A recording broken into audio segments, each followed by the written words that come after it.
Justice whore, sit down. The insult cracked across the chamber, live on national TV into 50 million American homes. Donald Trump, the 47th president, sneered at Jasmine Crockett, the congresswoman hailed as a warrior of justice. But behind the insult was betrayal. Just days earlier, in Alaska, Trump sat with Vladimir Putin and allegedly pledged to recognize Russia's control of 5 occupied regions: Donetsk, Lugansk, Kherson, Zaporizhia, and Crimea. That's over 100,000 square kilometers stolen, 8 million lives sold off like poker chips. And now, under the glare of cameras, the truth is no longer rumor. It is happening. Live, raw, undeniable. This is not just a hearing. This is history on trial. No greetings, no ceremony. Jasmine Crockett exploded from her chair, her palms slamming down on the oak table so hard that the microphones trembled. Her voice cut through the chamber like a blade. Mr. President, answer before the entire nation. In Alaska, did you promise to hand Donetsk, Lugansk, Kherson, Zaporizhia, and Crimea to Vladimir Putin? The words echoed in the vast marble hall, bouncing off the cameras, the reporters, the spectators who leaned forward in disbelief. The entire chamber froze. For a heartbeat, it felt like time itself stopped. The only sound was the faint mechanical whirl of the cameras broadcasting this historic moment into 50 million American living rooms. Every television flickered with the sight of a lone woman, standing like a sword of justice, daring to accuse the sitting president of the United States of betraying not just an ally, but the very moral spine of the West. The lens zoomed in, cutting close on Donald Trump's face. The 47th president leaned back in his chair, his hands folded, his mouth curling upward into that familiar, mocking smile. He did not look shaken. He looked amused. Then, with a slow exhale, he whispered into the microphone, each word laced with venom and defiance. "Prove it!" The chamber gasped. Reporters scrambled to scribble down the moment, their pens scratching like thunder. In the gallery, a woman clasped her mouth. Somewhere else, a man shouted, "Traitor!" only to be silenced by gavel strikes. But Jasmine did not flinch. Her stare locked onto him like iron. Her eyes burned with the fire of generations before her, generations who had endured injustice, oppression, and lies. She had been underestimated before, dismissed as too young, too loud, too black. But not today. Not here. Not when the world was watching. "Prove it?" she repeated, her voice steady, heavy with contempt. "You sit there in front of Congress, in front of America, and in front of history, pretending that your words in Alaska are not already echoing across the globe." Trump tilted his head, smirking. He knew the game. He had played it for decades. Deny, deflect, dominate. But this was different. This wasn't a closed door. This was a trial conducted in the open, under the glare of lights, with millions of witnesses. "Mr. President," Jasmine pressed on, her voice rising, "5 regions, home to over 8 million Ukrainians, already scarred by invasion and war. You dared to barter them away like chips at a poker table." The numbers stung the chamber. 8 million lives, 100,000 square kilometers of land. Each statistic fell like a hammer. People shifted in their seats. The cameras panned to the faces of senators, split between horror and cold calculation. Trump leaned forward now, gripping the microphone, his eyes narrowing. "Let me tell you something," he growled, his voice low but caring. "I didn't sell anyone out. I saved lives. While you all scream about democracy, I was the only one with the courage to stop World War III. The chamber erupted. Shouts of "Liar!" collided with cheers of "Yes, sir." The hearing fractured into chaos, but Jasmine remained still. She let the noise burn itself out, let the gavel slam again and again, until silence returned like a vacuum. Then she leaned forward, her voice soft but razor sharp. "Saved lives. Tell that to the families ripped from Donetsk, to the children hiding in Kherson, to the mothers burying sons in Lugansk. Tell them, Mr. President, that their freedom was the price of your deal with Putin." Her words carried the weight of graves, of flags folded, of tears shed under smoke-filled skies. The silence that followed was different now. It was heavy, suffocating, dangerous. Trump's jaw tightened. His smile faded. For the first time, a crack showed. The audience leaned in, sensing the shift. The predator who always controlled the stage had been cornered. "Prove it," he repeated, but softer this time, almost unsure. And Jasmine's lips curved, not into a smile, but into something far sharper. She reached down, tapped a folder, and slid it onto the table. Inside lay the first piece of evidence. The chamber held its breath, because the hearing had only just begun. It didn't take minutes. It didn't take hours. It took seconds. News outlets exploded like fireworks. Screens from Washington to New York to Los Angeles lit up with breaking headlines. Trump accused of trading Ukrainian land. Crockett confronts president in historic hearing. Alaska deal with Putin? On social media, the fury was instantaneous. Twitter drowned under a single, brutal hashtag, "Shocks are Ukraine for sale." It spread like wildfire, climbing from 10,000 mentions to 1 million in under 30 minutes. Every corner of the digital world now pulsed with outrage, disbelief, and betrayal.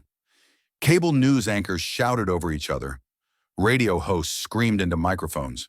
Screens in airport terminals flashed red banners. The whole world wasn't just watching. The whole world was reacting.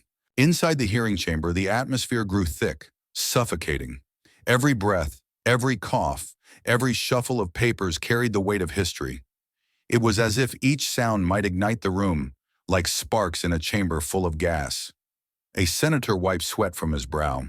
Another leaned forward, pale, gripping the edge of the desk. The tension wasn't just political. It was physical. It pressed down on everyone's chests, making hearts pound like war drums. The cameras zoomed closer, capturing every twitch, every bead of sweat, every unguarded glance. Trump sat back, still smirking, but the smirk looked tighter now, more forced, less certain. Jasmine Crockett, however, did not blink. Her presence radiated through the hall, a storm contained within flesh and bone. She was no longer just a congresswoman. She was the voice of millions who had suffered, millions who had fought, millions who had been silenced. And she was not going to be silenced tonight. "Look at the world, Mr. President," she said, her voice calm, almost cold. "They heard you." Trump tilted his head, pretending not to care, but the flicker in his eyes betrayed him. 50 million Americans are watching right now, Jasmine continued, her tone sharpening. And so are Ukrainians hiding in basements, clinging to hope that their land is not up for sale. The words cut deeper than any insult. They weren't just directed at him. They were broadcast, etched into the hearts of those watching. The president tried to laugh. The sound came out hollow. Across the chamber, phones buzzed with nonstop alerts. Staffers whispered urgently to their bosses. Papers exchanged hands like contraband. Everyone wanted answers. Everyone wanted proof. Because if what Jasmine alleged was true, this wasn't just another scandal. This was treason wrapped in diplomacy. And in that moment, the chamber became a crucible, a place where lies would burn, and truth, if it could survive, would shine like fire. The judge's gavel pounded for order, but order no longer existed. Reporters pushed against the barriers, their voices overlapping, their cameras snapping every frame. One headline writer scrawled in frantic strokes, "Crockett vs. Trump, the deal with Putin." The air thickened. Breathing itself felt dangerous, like inhaling gunpowder before a spark. Every second ticked louder than the last. Every pause was a bomb waiting to go off. Jasmine leaned closer to her microphone. Her voice lowered, forcing the room into silence again. "You sit there," she said, each word deliberate, "pretending that Ukraine is a bargaining chip, pretending that millions of lives are nothing more than pieces on your chessboard." The words hung in the air like smoke. Trump's fingers drummed against the table. Slow, heavy, unsettling. It was the rhythm of a man buying time. But time was not on his side. In the galleries, members of the public shifted uneasily. Some gasped, some whispered. One man shouted, "Shame!" before being escorted out. The tension was unbearable, like sitting in a theater knowing the explosion was coming, but not knowing when. Outside the Capitol, protesters already gathered, waving flags, holding signs that read, "No deal with Putin." Don't sell Ukraine! Their chants rattled against the marble walls, faint but insistent, like distant thunder before the storm. Inside, Jasmine spoke again. Her voice was softer now, but sharper than steel. History will remember this moment, Mr. President, she said, not because of what you deny, but because of what the world now knows. Trump's smile twitched. For the first time, he shifted uncomfortably in his chair, and the cameras caught it. Every American saw it. Every Ukrainian felt it. Every ally abroad noted it. The world was not just watching. The world was judging. The eruption had begun. It was no longer just a hearing. It was a trial of truth against power, a collision of justice against betrayal, and the stakes were nothing less than the soul of nations. And deep down, everyone in that chamber understood one thing. The silence that followed would not last, because the next revelation was already waiting, ready to ignite the world again. The chamber had barely recovered from the first eruption when Jasmine reached down to the folder at her side. Her hands moved with the precision of someone who knew the gravity of every second.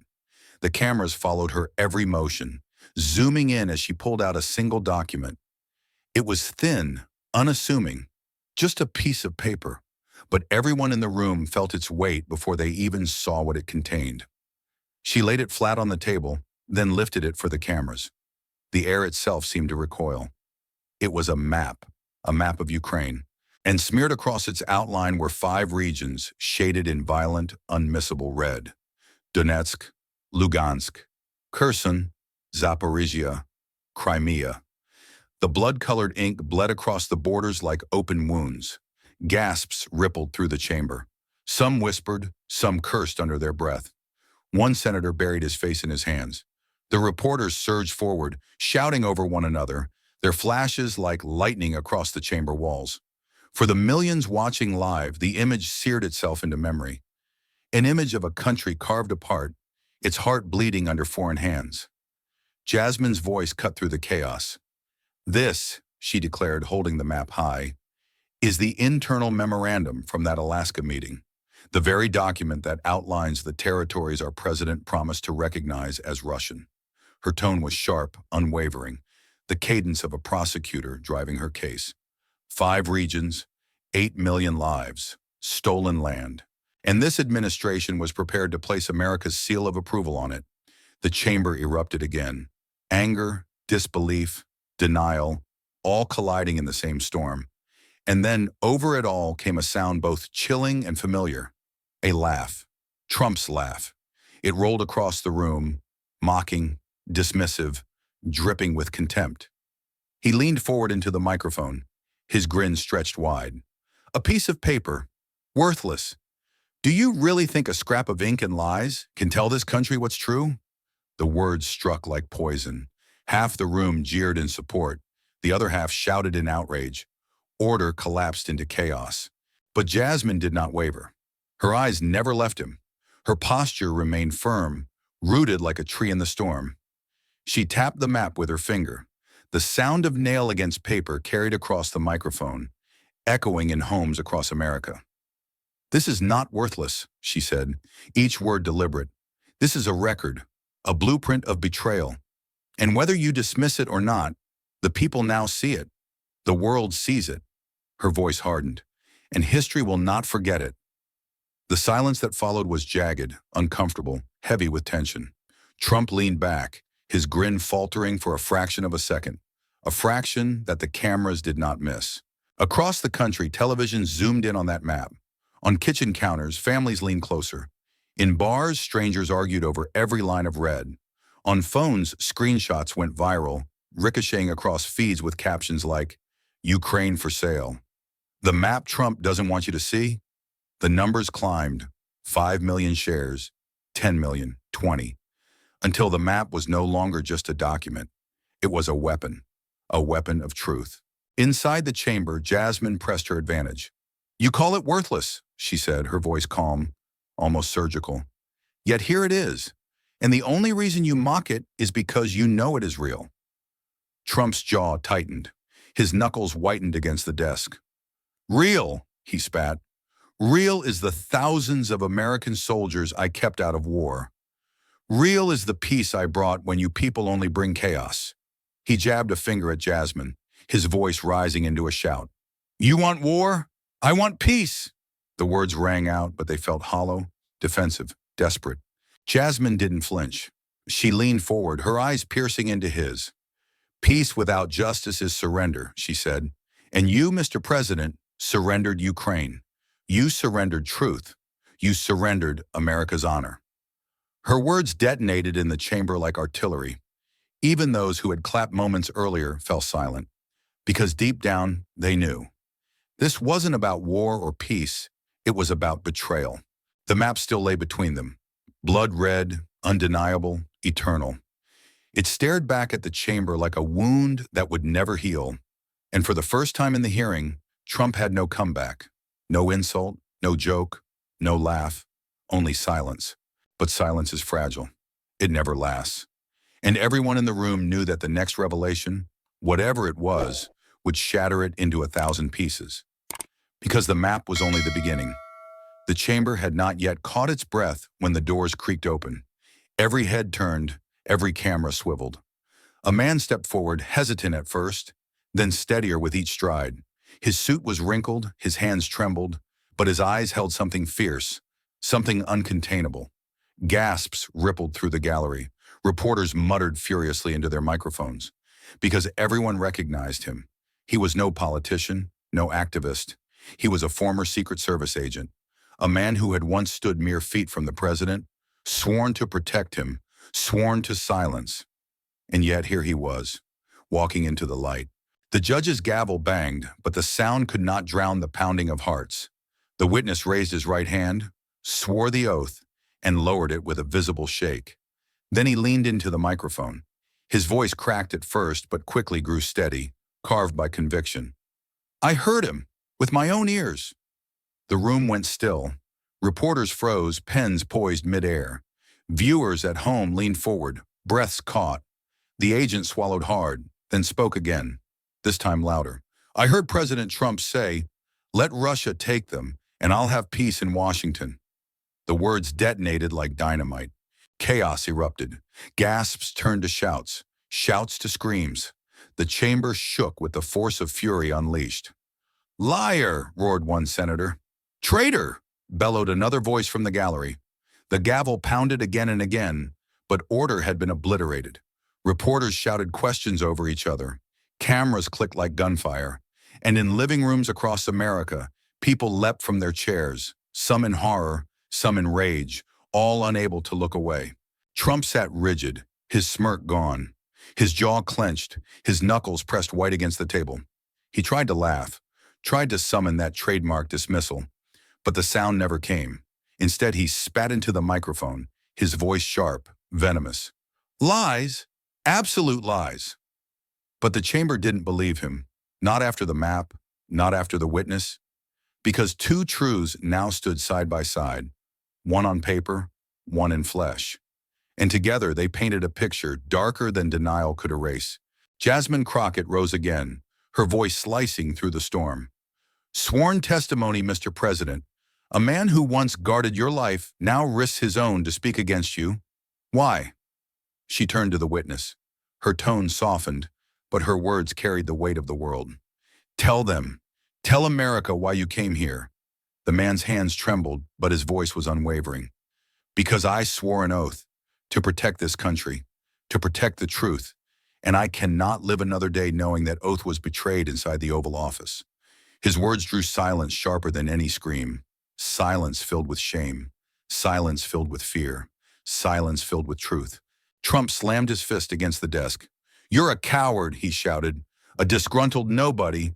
You're making this up because you want fame. You want revenge. His face flushed red. His voice cracked. His body shook. But the cameras caught every twitch, every slip. And America saw not strength, but desperation. Outside the chamber, the protest doubled in size. Crowds surged against barriers, waving signs, chanting with a force that rattled the marble. No deal with Putin! Don't sell Ukraine! Justice for truth! The noise filtered faintly into the hall, a reminder that the hearing was not confined to walls and microphones. It had already spilled into the streets, into the world. Jasmine leaned forward once more, her eyes burning into Trump's.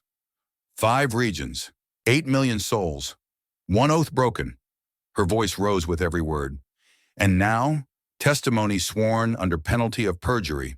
America has heard the map. America has heard the witness. What more, Mr. President, will you deny? Her challenge rang through the chamber, heavy with finality. Trump's mouth opened, then closed. For the first time, words failed him. But failure to speak did not mean silence. The chamber roared with voices, accusations, demands, cries for accountability. The world was no longer asking questions. The world was demanding answers. And still, the cameras kept rolling, capturing every second, preserving every word, because history had just taken another turn. And deep down, everyone in that room understood one truth. The witness was not the end. He was only the spark. The real fire was still to come. Trump rose so suddenly that his chair screeched against the marble floor. The sound cut through the chaos like steel on stone. He didn't just stand, he towered. One hand slammed the desk. The other shot forward, fingers stabbing toward Jasmine Crockett like a dagger. His voice boomed, deep and furious, echoing against the high ceiling. She is the traitor. She is the one destroying America. I did this to end war, and she wants to spill more blood. The chamber erupted. His loyalists leapt to their feet, fists pumping, voices merging into a roar. USA! USA! They shouted, their chants colliding with screams of protest from the opposition. It was no longer a hearing, it was a battlefield. Cameras panned frantically, catching every grimace, every cry, every raised fist. Reporters shouted into their microphones. Chaos in the chamber. Trump calls Crockett a traitor. Viewers at home gripped their armrests, torn between fury and fear, disbelief and awe. 50 million Americans, their screens flickering, their hearts pounding, as if they too were inside the storm. Jasmine didn't move. She stood still, her hands pressed against the table, her chin lifted, her eyes locked on Trump. She looked at him not with fear, not even with anger, but with something sharper, conviction. Her silence in that moment was louder than his rage. Trump's voice thundered again, raw and venomous. You don't care about Ukraine. You don't care about America. You care about tearing me down because I'm the only one strong enough to keep this nation safe. His finger jabbed the air again, his body shaking with fury. I kept our soldiers out of war. I stopped World War III. And you? He spat the word like poison. You want to burn the world just to see me fall. The chamber shook with the sound of voices colliding. Some shouted, liar! Others screamed, hero! The marble walls could barely contain the storm. Every gavel strike was drowned beneath the roar. Order was gone. All that remained was chaos. Jasmine finally moved. Slowly, deliberately, she pushed back her chair and stood. Her movements were calm, measured, like a surgeon preparing for the cut. The cameras swung to her, hungry, desperate to capture the next blow. And when she spoke, her voice was steady, slicing through the chamber like a scalpel. Mr. President, she said, her tone controlled, almost icy. You claim to have ended war, but what you ended was trust. What you ended was loyalty. What you ended was America's word to its allies. The noise dimmed, not into silence, but into a charged, listening hush. Her words carried across the room, into every microphone, into every living room. You didn't stop a world war. You invited it. By showing every dictator that America will sell out its friends for your comfort in Washington. Gasps burst from the chamber. Reporters scribbled furiously, their pens racing to capture every syllable. Trump's face darkened, his jaw tight, his fists clenched. His supporters still shouted, but the rhythm faltered. The cracks showed. Because Jasmine's words had landed, and once truth lands, it cannot be unheard. Trump tried again, his voice rough, his breath heavy. You don't know what I know. You don't sit in the room when nuclear weapons are on the table. You don't understand the weight I carry. His hand slammed the desk again, rattling the microphone. I made the tough choice. I sacrificed for peace. And history will thank me when your so-called justice leaves nothing but ashes. Jasmine leaned forward, her eyes unblinking, her voice rising like a tide. You call it sacrifice. I call it surrender. Donetsk, Lugansk, Kherson, Zaporizhia, Crimea, millions of lives. You call them bargaining chips. But they are not poker pieces. They are people. Her voice cracked with passion, then steadied into steel. And America does not trade lives for power. Not on my watch. Not on the watch of anyone who still believes in justice. The room thundered again, but this time the rhythm had shifted. Voices cried out not just in anger, but in support. Not just against, but for. Jasmine's words had lit a fire of their own. Outside, the chants grew louder, echoing into the chamber like waves crashing against the walls. Justice! Justice! Justice! Trump's chest heaved. His face glistened with sweat. The man who had built his power on dominance now looked cornered, trapped in the very storm he had created. But still he forced a smile. Still he bared his teeth. Because Donald Trump never conceded. Not then. Not now. Not ever. The chamber had become a war zone of words, a clash of visions, a fight not just for truth, but for the soul of America. And as the echoes of shouting and chanting filled the hall, one truth became clear. The fire had begun. And no one, not Trump, not Jasmine, not the gavel pounding for silence, could put it out. But Jasmine Crockett was not done. She had weathered his insults, endured his fury, stood firm against the storm. Now it was her turn to strike. She reached into her folder, calm, deliberate, every motion magnified under the watchful eyes of the cameras. From the leather pouch, she drew out something small, something innocuous, a simple USB drive.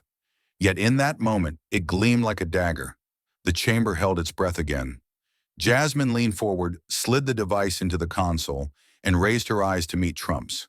Her voice was low, but the conviction behind it carried like thunder. Mr. President, you demanded proof. Here it is. A click, a hum, then silence. And then it came. Trump's voice, cold, unmistakable, recorded in crystal clarity. Crimea, Donetsk, Lugansk, Kherson, Zaporizhia, those are my gifts to you, Vladimir. The words rang through the chamber, projected by speakers, carried by microphones, broadcast live to millions. The effect was instant. Senators gasped aloud, their faces blanching. Reporters clutched their headphones, stunned into silence. One lawmaker collapsed back into his chair, as if the air had been punched from his lungs. The gallery erupted into chaos. Shouts, screams, gasps. A nation's disbelief exploding in real time. And Trump? He froze. His eyes widened just for a moment. Just long enough for the cameras to capture it. Then he tried to laugh, tried to sneer. But the sound died in his throat, swallowed by the weight of his own words played back to him. There was no escape, no denial, no spin. Because America wasn't hearing Jasmine's accusation anymore. They were hearing his confession. The gavel slammed again and again, desperate to restore order, but the chamber had detonated. Traitor, someone screamed from the gallery. Resign, another voice thundered. Chants erupted, colliding, clashing, breaking against the marble walls like waves against cliffs. The map had been shocking. The witness had been damning. But this was irrefutable. The president's own voice gifting away 5 stolen regions as if they were his to give. 8 million lives, 100,000 square kilometers. One president's bargain. Jasmine did not raise her voice. She didn't need to. The evidence spoke louder than any speech, louder than any accusation. She stood tall, letting the silence between echoes of Trump's words linger, letting them stab into the hearts of everyone listening. Your words, Mr. President, she said quietly, not mine. Her restraint was more powerful than shouting, her composure more devastating than rage. She had set the trap, sprung it, and now let the world watch him writhe. Trump finally broke the silence. Fake, he barked. Edited, fabricated. I never said. But his protests were drowned out by the recording, replayed again and again, each repetition hammering deeper into the conscience of the nation. Crimea, Donetsk, Lugansk, Kherson, Zaporizhia. Those are my gifts to you, Vladimir. The words were undeniable, the voice unmistakable. Even his most loyal supporters in the chamber shifted uneasily. Even they could not unhear what the world had just heard. Outside, the protests swelled into a roar that rattled the very foundations of the Capitol. Thousands of voices cried out in unison, "No gifts to Putin! No gifts to Putin!" Their chants rolled through the streets like thunder, carried into the chamber itself, merging with the chaos inside. America had heard the deal, and America was not going to forget it. Jasmine turned to face the nation, her voice steady, clear. "You asked for proof. You asked for evidence. The president's own voice is now proof enough." She paused, her gaze sweeping across the room, across the cameras, across history. "This is not peace. This is surrender. This is not leadership. This is betrayal." The words landed like verdicts, like sentences etched into stone. And across the world, people whispered them, repeated them, let them spread like fire. Trump sat, breathing heavy, his face red, his body trembling with rage. But rage was not power anymore, not when truth had been unleashed. For the first time, Donald Trump looked less like the master of the stage and more like a man caught in his own snare. The fire had consumed him, and Jasmine Crockett had lit the match. The chamber would never be the same. The nation would never be the same. And everyone knew this was not the end. It was only the beginning of his downfall. The silence that followed was unbearable. It clung to the walls, heavy and suffocating, as if the very air itself refused to move. Then Trump broke it. He erupted, his voice a volcanic roar that shook the chamber. "Yes, I said it! I said it!" he bellowed, pounding the desk with both fists. His face burned crimson, his hair disheveled from the violent motion. "But I said it to stop nuclear war, to stop the end of humanity. I saved the entire world." His words thundered through the microphones, echoing across the globe in real time. For a moment, the chamber froze again. Not from silence this time, but from shock. Because in his fury, Trump had confessed. Every denial, every excuse, every smirk was gone. What remained was a man cornered, his mask ripped away, bearing his raw, unfiltered truth. Reporters exploded into shouts. Pens flew across notepads. Cameras whirred furiously. Captions flashed across live screens. "Trump admits statement on Ukraine. Justification, stopping nuclear war." Millions of Americans gasped in living rooms, diners, bars, hospital waiting rooms. Around the world, foreign leaders leaned closer to their screens, hearing the confession with their own ears. It was no longer speculation, it was declaration. Jasmine did not move. Her eyes stayed fixed on him, unblinking, as if watching a storm consume itself. Around her, lawmakers recoiled, some covering their faces, others burying their heads in their hands. The gallery stirred, gasps turning into cries, disbelief turning into rage. "Traitor!" someone screamed again. "Impeach him!" another roared. But Trump pressed on, feeding his fury into the microphone. "You don't understand," he shouted, spit flying as he slammed the desk again. "You sit there, acting righteous, acting noble, but you have no idea what I faced." He jabbed a finger toward Jasmine, his voice cracking but rising louder. "Do you want nuclear missiles in New York? Do you want millions dead in Chicago, Los Angeles, Washington? I stopped it. I made the only deal that could save this country."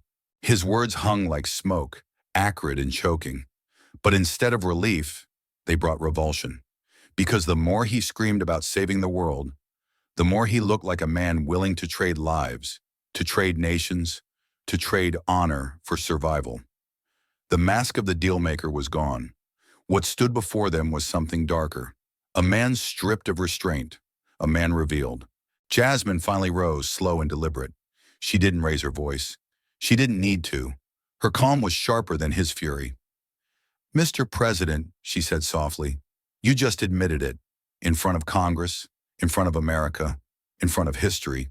Her words were daggers hidden in silk. "You confessed to bargaining away 5 regions, millions of lives, because you feared Vladimir Putin more than you believed in the strength of your own country." Gasps followed. The chamber trembled under the weight of her indictment. Trump shook his head violently, waving his arms, shouting over her, "No!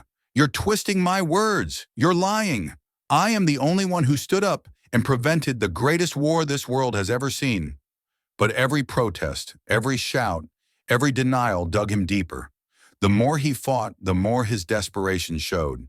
The more he raged, the clearer his betrayal became. On screens across America, people saw it. The sweat glistening on his forehead, the veins bulging at his temples, the fury that drowned out reason. He didn't look like a savior. He looked like a man unmasked, a man exposed. Jasmine's voice rose above the chaos once more, slicing through his rage like a scalpel. You didn't stop a nuclear war, Mr. President. You surrendered to the threat of one. And by surrendering, you told every dictator in the world that America can be broken. Her words struck with precision, measured, devastating. You didn't save humanity. You endangered it. The gallery broke into cheers and shouts. Reporters erupted into frenzy. The gavel slammed uselessly against the wood. And still, Trump roared on, screaming, gesturing wildly, his words collapsing into incoherent fury. But no one was listening anymore. Not truly, because in the end, his voice had betrayed him more than Jasmine ever could. For the millions watching, it was no longer Jasmine's accusations that condemned him. It was his own mouth, his own confession. And as the camera zoomed in on his reddened face, contorted with rage, America saw not a leader, not a protector, but a man laid bare. The illusions shattered, the truth revealed. Donald Trump unmasked. And while the chamber descended once more into chaos, the world beyond its walls had already drawn its verdict. This was no longer about evidence, no longer about accusations. It was about what everyone had just seen and what everyone had just heard. The downfall was no longer beginning. It was accelerating. The chamber was still trembling with the echo of Trump's rage when the lights dimmed. At first, people thought it was a glitch, a technical error. Then the great screen above the chamber flickered. The seal of Congress vanished, replaced by a grainy feed. Static buzzed. Then, clarity. A live video from Kiev. The image steadied to reveal the war-scarred capital. Behind the speaker, sandbags lined the windows. The faint rumble of artillery carried through the background. This was not theater. This was reality, bleeding into the very heart of Washington. A man stepped into frame, his face tired but his eyes burning with fire. The world recognized him instantly. The President of Ukraine. His voice, though worn, was resolute. It carried across oceans, through wires, into the chamber, into the homes of millions watching live. Our land is not a bargaining chip. Donetsk, Lugansk, Kherson, Zaporizhia, and Crimea are not poker pieces to be traded away. They are the heart of Ukraine. And Mr. Trump, you do not have the right to sell them. The words detonated across the chamber. Not a whisper, not an accusation, but a declaration. The senators shifted in their seats, some stunned, some shamed, others unable to meet the gaze of the screen. The gallery broke into gasps, a few into cheers, as if they were hearing justice itself speak through the feed. Reporters scrambled, their voices colliding into microphones. Kiev responds live. Ukraine fires back at Trump. On the streets outside, the chants of protest grew louder, fueled by the words from across the Atlantic. Trump sat rigid, his face tightening with every syllable. For the first time that night, he didn't speak. He didn't laugh. He didn't interrupt. He listened, his lips pressed into a thin line, his jaw twitching as the Ukrainian president's voice filled the hall. Because this wasn't Jasmine anymore. This wasn't a witness. This wasn't a map. This was a nation speaking directly to him. The president of Ukraine leaned closer into the camera, his eyes piercing through the feed. Every inch of our land is paid for with blood, with the lives of our fathers, our mothers, our children. When you offered it away, you did not just betray Ukraine. You betrayed every soldier buried under our soil. You betrayed every family still standing. And you betrayed your own oath to defend freedom. The chamber went silent. Even the loyalists who had shouted themselves unhorsed minutes earlier now sat frozen, their fists slack at their sides. The words had cut through allegiance, through ideology, through the fragile defenses of denial. Then the Ukrainian president delivered the final blow. History is watching, and history will never forgive those who trade freedom for power. We will fight on, with or without you. But know this, The world now sees who stands for justice and who stands for surrender. The feed cut. The screen went black, and the silence that followed was the loudest yet.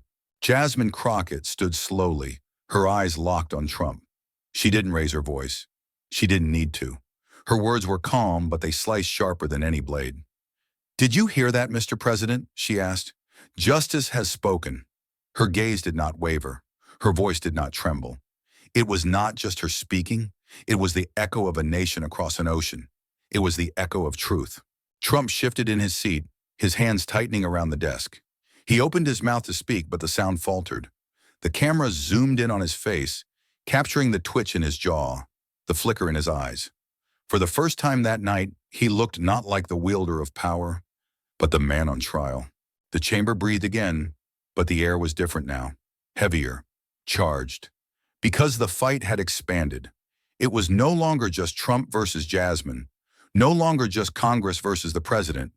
It was Ukraine versus betrayal, freedom versus surrender, history versus denial. Outside, the crowds roared louder, their chants echoing the words from Kyiv.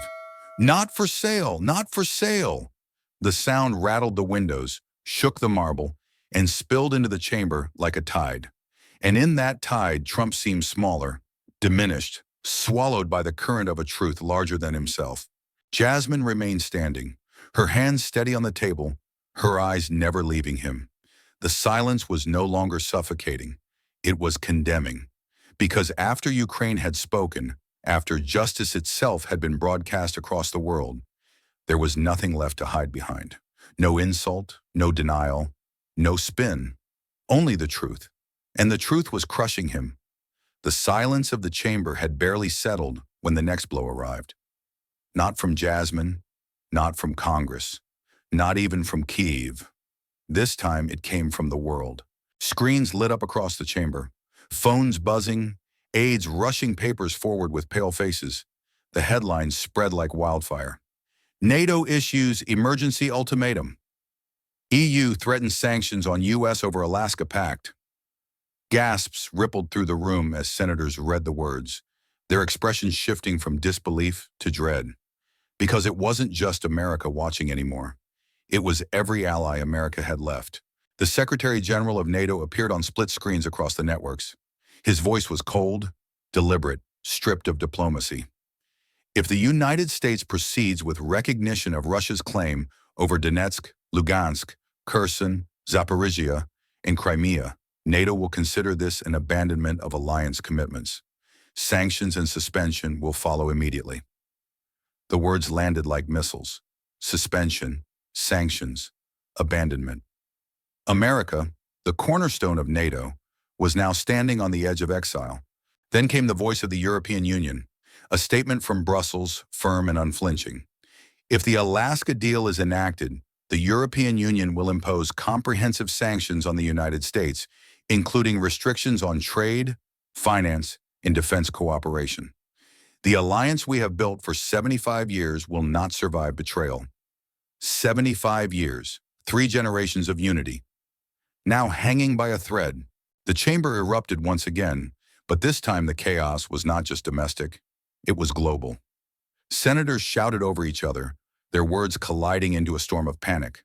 Some cried treason, others shouted defense. But beneath it all was the same truth. The world order was shattering. Reporters scrambled to capture the scale of it. First time in history, NATO threatens suspension of U.S. EU warns of sanctions. Markets collapse overnight. And collapse they did.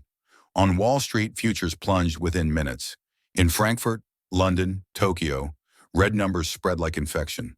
Trillions evaporated as investors fled a world suddenly teetering on the edge of fracture. Trump finally rose again, but his voice was hoarse, ragged, his fury now drowned by desperation. "This is fear-mongering," he shouted, slamming the desk with his open palm. "Empty threats from bureaucrats who've leeched off America for decades. They won't dare cut us off. They need us more than we need them." But the words sounded hollow, defensive, because the world wasn't bluffing. The world was drawing lines in steel. Jasmine stood tall, her eyes never leaving him. "Do you hear it now?" she said, her voice clear, steady, amplified by the gravity of the moment. It isn't just me. It isn't just Congress. It isn't just Ukraine. It is the entire free world telling you your betrayal will not stand. Her words carried the weight of NATO, the EU, every ally, every partner, and they fell on him like chains. The gallery thundered with reaction. Some cheered, others shouted, others wept at the enormity of what was unfolding. Because this wasn't just politics anymore. This was tectonic. The very architecture of global order trembled with every word exchanged in that chamber. Trump leaned forward, gripping the microphone like a lifeline. "You don't understand," he rasped, his voice raw. "They need America's tanks, America's missiles, America's money. They won't walk away." But even as he spoke, phones buzzed again. Screens refreshed with new updates. Germany announced an emergency session. France called for immediate sanctions. Britain's prime minister declared, "No compromise on Ukrainian sovereignty." The dominoes were already falling. For the first time in modern history, the United States wasn't leading the West. It was being cornered by it. The weight of betrayal had shifted. No longer just domestic, it was international. And the world was demanding judgment. Jasmine leaned in, her voice sharp as a blade. "Mr. President, you've not only betrayed Ukraine, you've betrayed NATO. You've betrayed the EU. You've betrayed 75 years of blood and sacrifice that built the world we live in." Her eyes narrowed, her tone lethal. "And now the world is ready to betray you?" The chamber exploded in uproar once more. Shouts of "resign" clashed with cries of "stand firm." The gavel thundered, useless against the storm. Outside, the protests had swollen into tens of thousands, their chants merging with sirens, with the rumble of armored barricades being deployed. The world beyond those walls was already in crisis, and inside the fire only burned hotter. Because it was no longer a question of guilt, no longer a question of proof. It was a question of survival, of a nation, of an alliance, of an order 75 years in the making.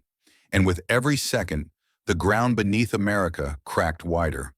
The chamber was chaos, voices colliding, fists slamming, gavel pounding uselessly against wood. But through the storm, Jasmine Crockett rose, her silhouette cut against the frenzy, commanding silence not by force, but by sheer presence. When she spoke, her voice wasn't just sound, it was a verdict. "Mr. President," she began, her tone steady, resonant, her gaze fixed like steel. "You did not only betray Ukraine, you betrayed your own oath to the American people. You turned the Oval Office into a bargaining hall for dictators." Her words struck like a gavel more powerful than the judges. Each syllable slammed into the chamber, echoed across the cameras, carried into every home watching live. For 75 years, Americans had believed the Oval Office sacred, a room of honor, a room of history, a room of duty. And now Jasmine had laid bare a vision of it desecrated, reduced to a marketplace for tyranny. The air thickened with outrage. Senators pounded their desks, some in fury, others in solidarity. The sound reverberated like war drums. From the gallery, voices erupted. "Traitor! Betrayal!" And above them all, a chant rose like a wave. "Impeach! Impeach! Impeach!" Reporters shouted into microphones, their voices colliding with the roar. Congress explodes in impeachment calls. Jasmine Crockett delivers final blow. The headlines appeared in real time across the world. Screens flashed, feeds flooded, hashtags ignited. Oval Office for sale. Yarnoyshin impeach 47. Sharanan, justice for Ukraine. The entire planet was now watching one room, one woman, one man, locked in battle for the soul of a nation. Trump stood frozen for a moment, his face pale beneath the harsh lights. His hands clenched the desk as if it were the only thing anchoring him. He opened his mouth, but no sound came. For once, his arsenal of insults, denials, and bravado had failed him, because Jasmine's words had cut deeper than any attack. They had named the unthinkable. They had spoken the truth. Jasmine pressed forward, her voice unwavering, her words sharp enough to bleed through the noise. "The Oval Office is not your throne. It is not your casino. It is not your bargaining table. It is the people's house, and you desecrated it." Gasps erupted, followed by thunderous applause from opposition senators. Even some of Trump's staunch allies looked away, unable to meet her eyes. The truth was a mirror, and none of them wanted to see their reflections. Trump slammed the desk, finally finding his voice. Lies, all lies, he roared, his voice cracking with desperation. You think you're saving America? You're destroying it. I am the only one strong enough to protect this country. But his words no longer commanded power. They sounded hollow, echoes of a man unraveling before the world. The chamber's rhythm drowned him out. Applause, chants, shouts, all crashing like waves until his voice disappeared beneath them. Jasmine stood taller, raising her voice for the final strike. You did not protect America. You endangered it. You did not save lives. You sold them. And you did not honor your oath. You shattered it. Her words silenced the chamber, every ear straining, every camera zooming closer, every heartbeat in sync with hers. History will not remember you as the man who saved the world. History will remember you as the man who tried to sell it. The chamber erupted again, but this time the fury had direction. Impeach! Impeach! Impeach! The chant rolled through the hall, deafening, relentless. Some senators stood, fists raised, voices hoarse as they joined the chorus. Others covered their faces in shame. The sound was not just protest, it was prophecy. Outside the Capitol, the crowd swelled to tens of thousands. Their chants merged with the cries inside, shaking the marble foundation of the building. Flags waved, signs blazed, voices thundered. America itself had joined the call. Trump's face twisted in fury, his body trembling with rage. But no matter how he shouted, no matter how he denied, his words were drowned out. Because the verdict had already been spoken, not by a judge, not by a jury, but by the people. Jasmine Crockett stood still, her expression calm, her presence unshaken. She had delivered the final blow. Not just against a man, not just against a presidency, but against betrayal itself. And in that moment, she was no longer just a congresswoman. She was justice personified. But justice, when spoken aloud, does not unite all. It divides. And in that chamber, in that hour, the division cut deeper than ever before. Within minutes, the hearing spilled beyond walls and cameras into every street, every living room, every heartbeat of America. One side surged with fury, their voices raw with rage. He's the only one who saved us from nuclear war, they cried. Trump is a peace hero. To them, his bargain with Putin was not betrayal, it was sacrifice. Proof of strength, proof of vision, proof of a man willing to do the unthinkable to save millions at home. The other side rose just as fiercely, their voices sharper, their outrage incandescent. Traitor, betrayer, seller of allies. To them, his words were not courage but cowardice, not sacrifice but surrender. They saw him not as savior, but as the man who sold Ukraine, fractured NATO, and desecrated 75 years of alliance. The divide wasn't just in the streets. It burned inside Congress itself. Senators pounded their desks, their voices colliding into chaos. Some hailed him as a protector, others condemned him as a criminal. The chamber was no longer a hall of governance, it was a battlefield. Each word was an arrow, each accusation a blade, each defense a shield. Jasmine and Trump stood at the center of it all, locked in the eye of the storm. Every sentence she spoke flew like a spear into his defenses. Every retort he hurled back was a volley of fire at her convictions. It was no longer a hearing. It was civil war, fought not with bullets, but with words sharp enough to wound a nation. The cameras captured it all. Screens flickered across America, across Europe, across the world, showing a Congress fractured like glass. One senator rose, shouting that Trump had saved millions by avoiding nuclear war. Another slammed his fist, calling him the most dangerous traitor since Benedict Arnold. The crowd in the gallery split, half cheering, half booing, their cries colliding into an unholy storm. And outside, the streets burned with division. Tens of thousands filled avenues across Washington. On one side, Trump banners waved like battle flags, their bearers chanting, "Peace through strength." Trump saved America. On the other side, Ukrainian flags and signs blazed in the night. Not for sale. Justice for Ukraine. Impeach 47. The police line between them strained like a fragile dam holding back a flood. Social media fractured the world further. Trump the peacemaker, or traitor Trump. Both hashtags surged into millions of posts within hours, each side weaponizing the same moment, the same words, to prove opposite truths. The digital battlefield mirrored the chaos of the chamber. No middle ground, no compromise, only war of perception. Back inside, the hearing raged on. Jasmine's voice rang clear. Sacrifice is when a leader gives of himself for his people. Betrayal is when he gives his people to save himself. Her words seared through the hall, met with thunderous applause from one side and howls of fury from the other. Trump struck back, his voice booming, ragged. Better betrayed allies than dead Americans. Better 5 regions gone than 5 cities destroyed. I chose life over war, and history will thank me. His defenders erupted into cheers, pounding their desks like drums of war. His enemies screamed louder, their chants of "impeach" nearly rattling the chandeliers. The chamber teetered on collapse, its order shredded, its unity gone. And yet the cameras kept rolling, the microphones kept broadcasting, ensuring every second carved itself into memory. Because this was not just a hearing anymore. It was America's fracture unfolding live. Across the ocean, allies watched with dread. In Moscow, Putin smiled. In Kiev, soldiers in trenches clenched their fists, staring at screens lit by firelight, knowing their fate was being argued in a room thousands of miles away. The divide was not just political, it was spiritual. A nation split between fear and honor, between security and justice, between survival and truth. And every word, Jasmine's defiance, Trump's fury, drove the wedge deeper. By the end of that day, one truth was undeniable. America was no longer one voice. It was 2 armies, locked in battle, neither willing to yield. And the war that had begun in that chamber would not end with the gavel. It would rage on, in streets, in homes, in hearts.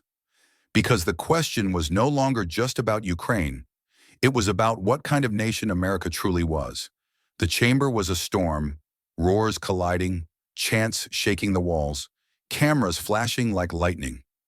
And in the eye of that storm, Donald Trump leaned back, slowly, deliberately, like a man who knew chaos could be wielded like a weapon. He settled into his chair, shoulders heavy but chin high, his smile curling, not of joy, but of venom. The kind of smile that dared the world to underestimate him. His eyes burned with defiance, sparks of fury and calculation flickering like fire behind glass. He raised the microphone with one hand, his voice low but resonant, the words dripping into the chamber like poison. You think today was my end? You think Jasmine, Crockett, or any of you can bury me with your accusations? He paused, savoring the moment, his grin widening. You're wrong. Alaska was only the first chapter. The real game hasn't even started. The words detonated across the hall. Gasps burst from the gallery. Reporters scribbled furiously, their voices clashing in a frenzy. Trump vows more to come. Not defeated. Threatens escalation. Every flashbulb captured his smile, immortalizing it as both a warning and a challenge. For a heartbeat, the chamber teetered between outrage and fear. Trump's loyalists erupted, pounding their desks in approval, chanting his name like a war cry. His enemies screamed louder, their voices clashing with the cries of, "Impeach! Impeach!" It was pandemonium, yet Trump basked in it, a man feeding on the chaos he created. And then, Jasmine moved.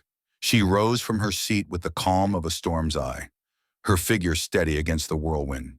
She didn't flinch at his smile, his threats, or the thunder of his allies.